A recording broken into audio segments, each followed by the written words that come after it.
There are many unsolved mysteries and rumors surrounding the quiet town of Bulworth. Mysteries and rumors that show us the darker side of this quiet little town. In tonight's video, we're going to be picking up where we last left off in our previous investigation. Upon searching the school, we came across a decapitated head belonging to a student kept in a jar of liquid. The expression on the student's face gave us a clear idea of something much more sinister happening on school grounds. In tonight's video, we'll be investigating the possible presence of a serial killer on campus. This is Bully Myths.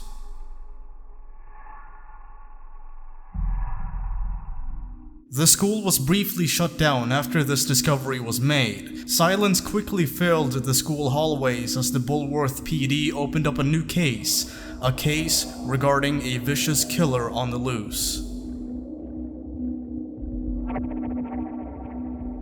During the police's investigation, every area of the school was heavily examined, and that's when several gruesome discoveries were made.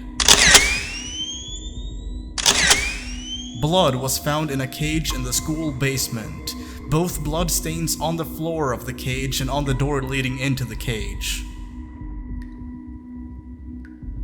Blood was also found dripping from one of the school's ceiling vents in the basement. Although no human remains were found in any of the school vents, it is a chilling likelihood that the killer had used parts of the school's ventilation system as a makeshift storage for dead bodies. But the biology classroom contained by far the most gruesome discoveries. 3 hands, 2 heads, 6 fetuses, 6 brains, and 12 sets of human innards.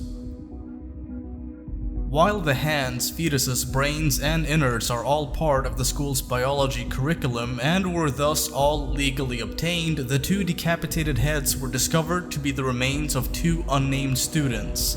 The students' names have yet to be released to the public.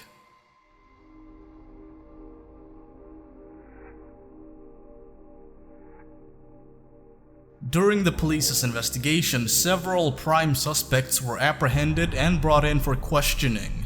Among these were the school's principal, Dr. Crabblesnitch, the biology teacher, Dr. Slaughter, one of the students on campus, Russell Northrop, and the school's janitor, Mr. Luntz.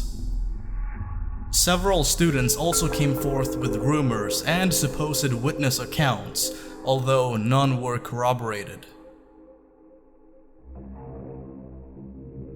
Something that immediately caught the investigators' attention was Mr. Luntz residing on school grounds, specifically in the school basement. A makeshift bed, boxes of food, and a TV, all belonging to Mr. Luntz, was found in the very same room as the bloody ventilation system. Not only was this a clear violation of school regulations, but it also made Mr. Luntz the primary suspect in this case. Throughout Luntz's interrogation, it came to light that he had not only been sleeping in the school basement, but he also admitted to abusing some of the students.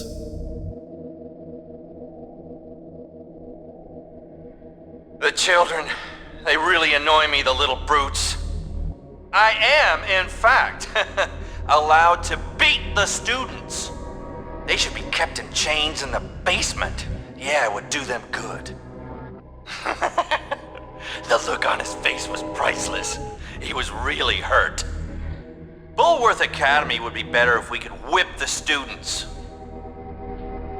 I hear a lot of things. No one pays attention to the janitor. That sneaky little filthy mongrel, he has to suffer. Bad things happen to children who stay out late. Bad things happen to children who go where they're not allowed.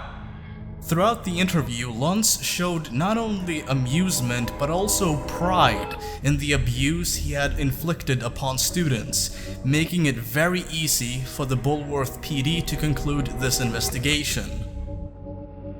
Although he never admitted to killing anyone, all the evidence pointed towards him. There was simply no way that he had not noticed the blood dripping from the vents in the very same room he had been living in.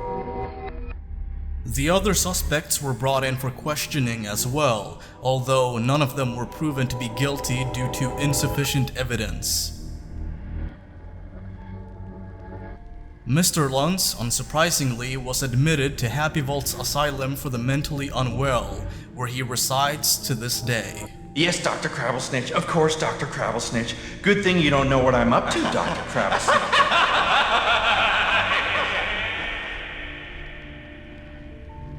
Even though investigators were unable to identify just how many students had been killed, the 2 decapitated heads in the biology classroom proved that at least 2 students had perished at the hands of Mr. Luntz. Even though the evidence pointed towards Mr. Luntz, it is vital to keep in mind that Mr. Luntz was never proven to be the killer. So, it is a chilling possibility that a true killer had gotten away with what he or she may have done. It just goes to show that you never really know when and where vicious attacks can and have taken place. All of the evidence was hidden in plain sight for a very long time.